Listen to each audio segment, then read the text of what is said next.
So yan, makikita ninyo ang ating mga crayfish.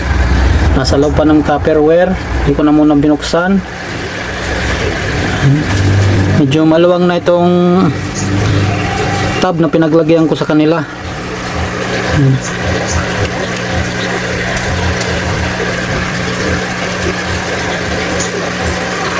Tapos yung aerator natin, ayan, lumakas na siya kasi nalinisan ko rin. Malakas na yung buga ng hangin. Ayan, yung crayfish. At ito yung nag-iisang lalaki sa kanila. Yan ang nagmulting noong nakaraang mga araw. Lalo nang lumaki. At ang mga babae naman ito, ang liliit.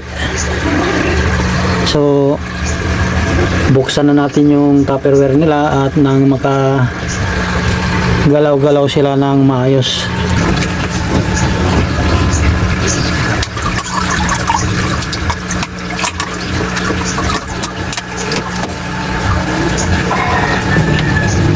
Yan, lalabas sila. Tapos na, kunin natin ito. Yung dalawa naman.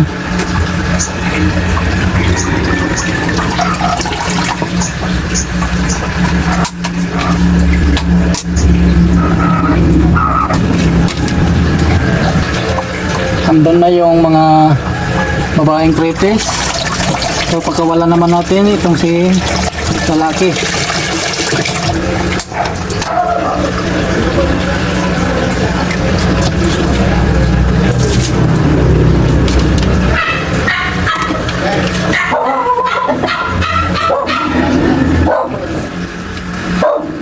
Okay guys, tama ng tubig na yan.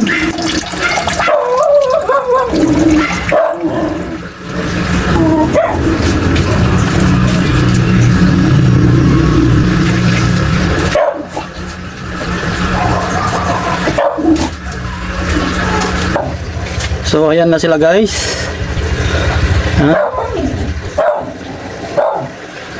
Nilagyan ko ng kato yung eksita ng tubig kasi pumapasok doon ang crayfish. Ayan, malinis na naman ang tubig nila. Ayan.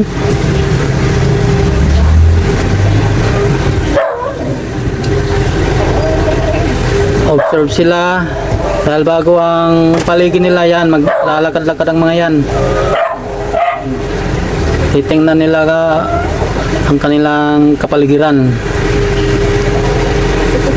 Hindi tulad na dati, kahit marumi ang tubig na nila, nasa loob lang sila ng PVC pipe na yan. Nagtatago sila. Ngayon dahil bago, at bago rin yung tirahan nila, bago ang tubig, bago ang tirahan nila, mag-observe sila. Yan.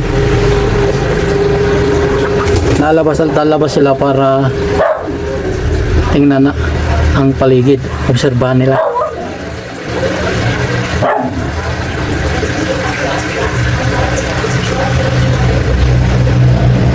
So hanggang dito na lang muna guys.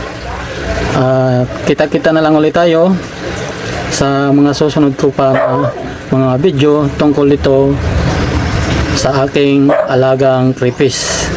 So magandang araw sa ating lahat.